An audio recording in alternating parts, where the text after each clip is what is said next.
Hello दोस्तों, मैं हूं प्रांजल। सभी का स्वागत करता हूं क्रिप्टो वेल के बिल्कुल फ्रेश वीडियो के अंदर।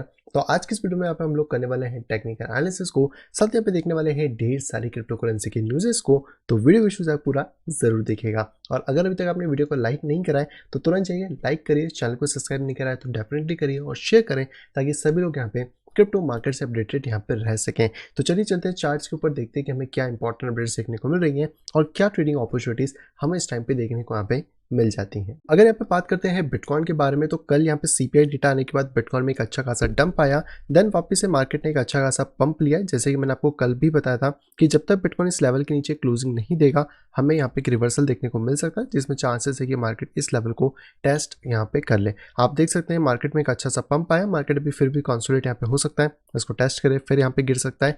लेकिन मार्केट के लिए इंपॉर्टेंट चीज़ जो है वो है इसका लास्ट हाई 22,400 का।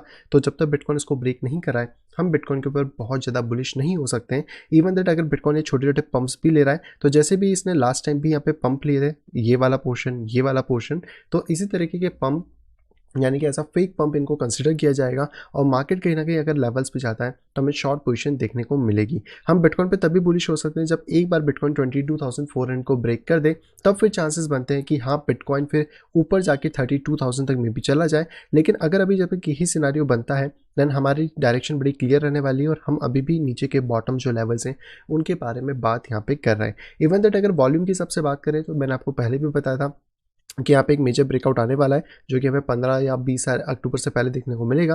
और आप देख सकते हैं कि एक अच्छा खासा वॉल्यूम हमें इस टाइम पे देखने को मिला है, जो कहीं ना कहीं यही कंसिडर कर रहा है कि हाँ यहाँ पे प्राइसेस में आपको एक अच्छा खासा मोमेंटम देखने को मिला है। तो ये जो भी पंप है ये फेक नहीं है, लेकिन हाँ क्योंकि अभी डायरेक्शन डाउनवर्ड की तरफ है एंड बिटकॉइन कहीं ना कहीं एक साइडवेज मोमेंटम में चल रहा है, तो ज़्यादा चांसेस यही है कि मार्केट इस रेजिस्टेंस को भी अगर टकराता है 20,400 तो भी नीचे की तरफ हमें डायरेक्शन देखने को मिलेगा। बाकी और भी जो चीज़ें वो यहाँ पे वीकेंड के बाद यहाँ पे क्लियर हो जाएंगी। अब वीकेंड बेसिकली स्टार्ट हो ही गया है, तो आपको जो वीकेंड के बाद और ज़्यादा चीज़ें क्लियर होंगी तो हो सकता है हम वापस से री एनालिसिस कर ले चार्ट को और देखें कि मार्केट में हमें क्या देखने को मिल रहा है। लेकिन अगर आप कंफ्यूज है, आपको समझ नहीं आता है कि कैसे यहाँ पे ट्रेडिंग करी जाए, तो आप यहाँ पे ज्वाइन कर सकते हैं मेरे इस टेक्निकल एनालिसिस कोर्स के अंदर, जिसमें कि हम सभी चीज़ों के बारे में बेसिक से लेकर एडवांस तक बातें करते हैं, समझते हैं कि कैसे मार्केट के अंदर एंट्री एग्जिट करना है, कैसे पॉइंट्स को फाइंड आउट करना है, कैसे आप प्रॉपर मनी मैनेजमेंट और रिस्क मैनेजमेंट कर सकते हैं, जिससे कि आप एक प्रॉपर ट्रेड यहाँ पे कर सकें और कम लॉसेस यहाँ पे कर सकें और ज़्यादा प्रॉफिट को गेन यहाँ पे मार्केट में यहाँ पे कर सके।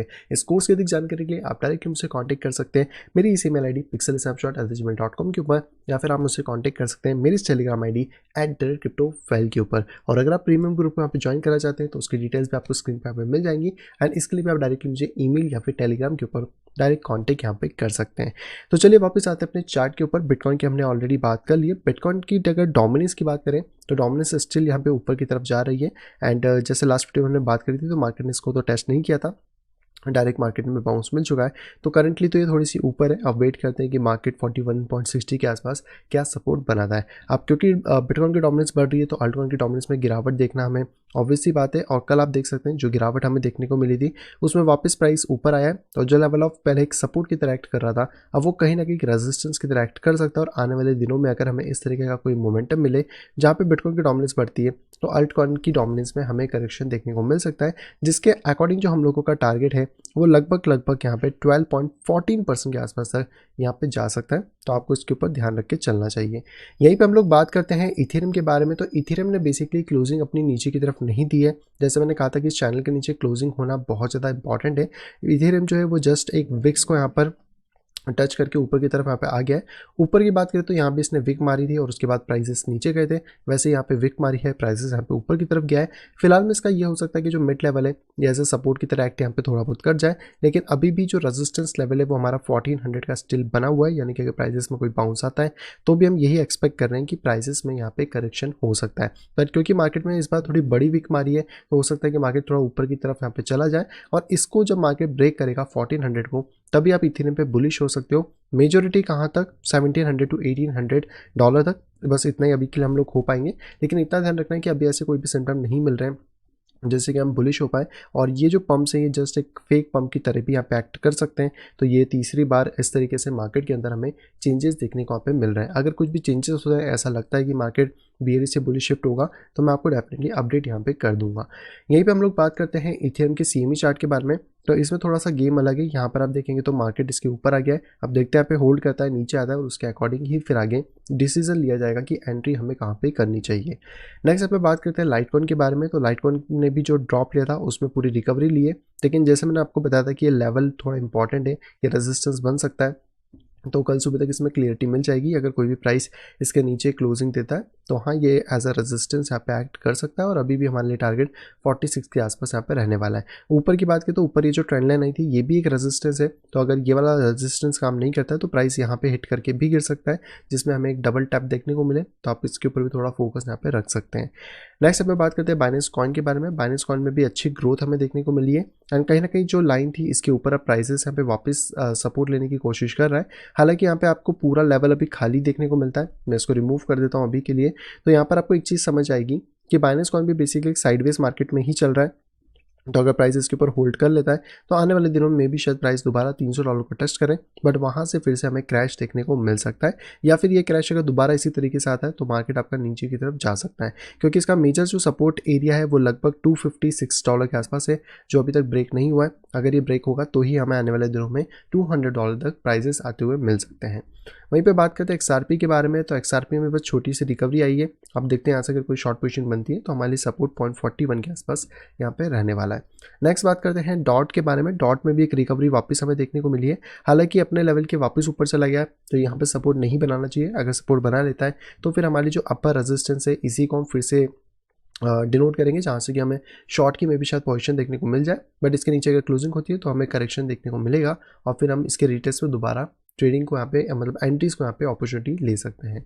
नेक्स्ट यहाँ पे बात करते हैं नियो के बारे में। तो नियो वापस रेजिस्टेंस में आया एंड ये रेजिस्टेंस अभी यहाँ पे एक्ट कर रहा है। तो यहाँ पर अगर कोई अच्छी एक शॉर्ट पोजीशन मिलती है एंड स्मॉल टाइम फ्रेम तो यहाँ से भी हम लोग शॉर्ट करके नीचे के टारगेट्स को रख सकते हैं। फिलहाल में मुझे एक्जैक्टली एंट्रीज नहीं मिल रही है, जिसमें मैं भी शायद एक आध दिन और लग जाए। उसके बाद फिर हम देखते हैं कि कहाँ से हमें एक बेटर एंट्री मिल पाएगी। नेक्स्ट यहाँ पे बात करते हैं हम लोग सोल के बारे में। तो सोल की प्राइस ने भी पंप लिया है और इवन दैट यहाँ पे एक रेजिस्टेंस पे फिर से टेकल डाउन कर लिया इसने। बट जैसे मैं पता है कि मार्केट इस बहुत लंबे समय से सपोर्ट को होल्ड करते आ रहा था और फाइनली जाके अब ये ब्रेक हुआ है, तो ज़्यादा चांसेस यही है कि यहाँ से मार्केट शॉर्ट होना चाहिए। लेकिन हमें कोई एक अच्छी बाइंग अपॉर्चुनिटी मिलेगी या सेल अपॉर्चुनिटी मिलेगी तब हम यहाँ से सेल करेंगे। तो हम थोड़ा वेट करते हैं कि मार्केट इस पॉइंट के ऊपर क्या रिएक्शन यहाँ पे देता है। नेक्स्ट बात करते हैं कार्डेनो के बारे में। कार्डेनो में बड़ा सिंपल अभी फंडा क्लियर है। मार्केट थोड़ा ऊपर गया है बट वही करेक्शन वाले जोन में। तो अगर मार्केट इस तरह मोमेंटम रहता है तो लाइक इस तरीके का कोई हमें एक शॉर्ट जोन देखने को कार्डेनो में मिल सकता है। चेंजेस अगर जो भी होंगे वो अबाव 0.41 ही होने वाले हैं, तो उससे पहले हमें एक शॉर्ट के बारे में ही ज़्यादा अभी हम बात कर सकते हैं। नेक्स्ट अब बात करते हैं मैटिक के बारे में। तो मैटिक ने पूरी तरीके से अपनी रैली को कवर कर लिया है और कल की वीडियो में मैंने आपको बताया था कि मार्केट इसको रेजिस्टेंस या इसको एक रेजिस्टेंस फॉर्म कर सकता है। तो इसने वापस अपनी ट्रेंड लाइन को टेस्ट किया जाकर और अगर यहाँ से कोई अच्छा अपॉर्चुनिटी मिलेगी तो भी अब हम इसके एटलीस्ट 0.77 के ब्रेक होने के बाद ही ट्रेड लेंगे, क्योंकि यहाँ पे सपोर्ट बना के पंप कर सकता है। तो यहाँ पे रिस्क लेना अभी सही नहीं होगा। हम वेट करेंगे कि मार्केट इसके नीचे आए, रेजिस्टेंस बनाए और फिर ड्रॉप करे, तो हम लोगों को एक अच्छी अपॉर्चुनिटी उस टाइम पे देखने को मिलेगी। नेक्स्ट बात करते हैं माना के बारे में। तो माना के अंदर भी अपने सपोर्ट जोन से बाउंस आ चुका है। तो अगर इस सपोर्ट का वेट कर रहे थे तो आपको टारगेट मिल चुका है। अभी के लेवल के हिसाब से बात करते हैं ये पूरा लेवल एज अ रेजिस्टेंस ही है। तो प्राइस अगर अभी करंट प्राइसेस से या फिर 0.67 से भी गिरता है तो भी हमें शॉर्ट के ट्रेड्स मिल सकते हैं। लास्ट टोकन की बात करते हैं सैंड। तो सैंड में थोड़ा सा बाउंस हमें देखने को मिला है। प्राइस ने ब्रेक डेफिनेटली कर दिया तो हमें बेरिशनेस तो यहाँ पे देखने को मिली है, बट क्योंकि कई बार ये विक्स की तरह भी एक्ट कर जाता है तो हमें देखना होगा कि मार्केट इस वाले अगर ट्रेंड को टेस्ट भी कर लेता है 0.83 तो क्या यहाँ से करेक्शन लेता है या फिर मार्केट यहाँ से करेक्शन लेने की तैयारी कर रहा है, जिसमें मे भी शायद 1 या 2 दिन का टाइम यहाँ पे जा सकता है। उसके बाद हम थोड़ा श्योरिटी से कह पाएंगे कि हाँ मार्केट में करेक्शन होने वाला है। बट हाँ अभी भी आप देखेंगे तो ट्रेंड डाउनवर्ड की तरफ है और जब तक ये रेड लाइन यहाँ पे ब्रेक नहीं होती मार्केट डाउन ट्रेंड की तरफ ही यहाँ पे रहने वाला है। तो ये तो दोस्तों सारे टोकन जिनके बारे में हमने बात करी है। अब चलते सीधे अपनी न्यूज़ के ऊपर। आज की दोस्तों सबसे पहली न्यूज़ आ रही है यूनिस्वैप की तरफ से और यूनिस्वैप ने यहाँ पे सीरीज बी के अंदर $165 मिलियन वर्थ की यहाँ पे फंडिंग उठाई है और ये बेसिकली फंडिंग इनको यहाँ पे करी है पॉलीगन कैपिटल ने। इस पॉइंट पे पहले भी इन्होंने फंडिंग ली थी जिसमें एंड्रिया होर्जन यानी A16Z, पैराडमा, SV वेंचर और अलग अलग थे और अभी भी इनको ये फंडिंग अब यहाँ पे मिली है। तो इसके अकॉर्डिंग अगर देखा है तो यूनिस्वैप इस टाइम पे 1.66 बिलियन का वेंचर यहाँ पे बन चुका है। आई थिंक आने वाले टाइम में ये और भी कुछ अपग्रेड्स करने वाले हैं जिसके लिए इनको फंडिंग की रिक्वायरमेंट इस पॉइंट पे यहाँ पे पड़ रही है। अगली दोस्तों खबर आ रही है रिच डैड पुअर डैड के जो ऑथर हैं यानी कि रॉबर्ट कियोसाकी, और उनका कहना है कि वर्ल्ड वॉर 3 के यहाँ पे हमें सिम्टम्स दिखना स्टार्ट हो गए। इन्होंने यही चीज़ बताई कि जो वर्ल्ड वॉर 3 है वहाँ पे हो सकता है, और हिस्ट्री की अगर बात माने या हिस्ट्री के अगर तरीके से देखें तो कहीं ना कहीं ऑयल और कोल के ऊपर ये चीज़ें यहाँ पे डिपेंड रहती हैं। अब जैसे पिछली बार हिटलर ने रोमानिया के ऊपर ऑयल और कोल की वजह से यहाँ पे हमला किया था, वही सिम्टम यहाँ पे देखने को मिल रहा है जहाँ पे रशिया और यूक्रेन की जो लड़ाई हुई है इसकी वजह से कहीं ना कहीं इसकी संकेत मिलना यहाँ पे ज़्यादा चीज़ें स्टार्ट यहाँ पे हो गई हैं। जैसे कि वर्ल्ड वॉर 3 हो सकता है, तो इनका कहना है कि आप गोल्ड सिल्वर और बिटकॉइन को बाय करके चलो, क्योंकि यही आपके एक सेफ एसेट यहाँ पे रहने वाली है। और ऑब्वियसली हम भी इन्हीं 3 एसेट को यहाँ पे प्रेफर करते हैं। आज की दोस्तों अगर आखिरी न्यूज़ की बात करें तो ये आ रही है तेतर की तरफ से, जहाँ पे कि तेतर ने कहा है कि अब हम कोई भी कमर्शियल पेपर यहाँ पे यूज़ नहीं करेंगे अपनी बैकिंग के लिए। यहाँ पर अब हम बैक करने वाले हैं टी बिल्स के साथ में। तो बेसिकली क्या था कि पहले जो तेतर कॉइन था वो डॉलर से बैक था, यानी बैंक में जितना पैसा उतने डॉलर रिलीज। लेकिन बीच में बहुत सारे केसेस हुए जहाँ पे ये पता पड़ा कि इन्होंने लोन्स भी कर रखे हैं, बहुत सारे कांड यहाँ पे कर रखे थे। तो अब इन्होंने बोला है कि अब बेसिकली हम कमर्शियल पेपर को अपने रिजर्व में से पूरा बाहर कर रहे हैं। और यहाँ पे जो यूएस के ट्रेजरी बिल्स है जिन्हें कि टी बिल कहा जाता है, जिसमें शॉर्ट टर्म गवर्नमेंट डेब्ट सिक्योरिटीज रहेंगी, उसको ऐड करा जा रहा है ताकि ज़्यादा सिक्योरिटी या ट्रांसपेरेंसी यहाँ पे दिखाई जा सके और बताया जा सके कि हाँ ये बहुत अच्छे से वर्क यहाँ पे कर रहा है। तो देखो इसका क्या असर पड़ता है, क्या चीज़ें आती हैं। बट कहीं ना कहीं तेज़र एक सेंट्रलाइज ही कॉइन है, आप कितना भी उसको मानो या कुछ भी करो, क्योंकि अभी मार्केट कैप बढ़ी है तो ये चीज़ है। लेकिन अगर जब भी in future decentralise stable coins आते हैं जो अच्छी तरीके से मार्केट कैप कैप्चर कर पाए, तो यहाँ पर इसके लिए खतरा हो सकता है। पर तब तक टेथर और बाकी जो कॉइन्स हैं वही यहाँ पे राजा बन के बैठे हुए। आई होप दोस्तों वीडियो सभी काम पे पसंद आई होगी। दोस्तों अगर वीडियो पसंद तो प्लीज़ वीडियो को लाइक करेगा। अगर अभी तक आपने चैनल अपने फैमिली या फ्रेंड के साथ शेयर नहीं करा है तो तुरंत चाहे शेयर करें ताकि वो लोग भी क्रिप्टो मार्केट से प्रोटेक्टेड रह सके। और अगर आप आए फर्स्ट टाइम इस चैनल के ऊपर तो तुरंत चाहिए चैनल को करें सब्सक्राइब, साइड में दिखे नोटिफिकेशन बेल को दबा के क्लिक करें ऑल के ऊपर, ताकि मेरे आने वाली सभी वीडियो की इन्फॉर्मेशन प्रॉपर टाइम पे पा सकें। तो मैं मिलता हूँ आपसे कुछ इंटरेस्टिंग वीडियो के साथ। तब तक have a great day and bye bye.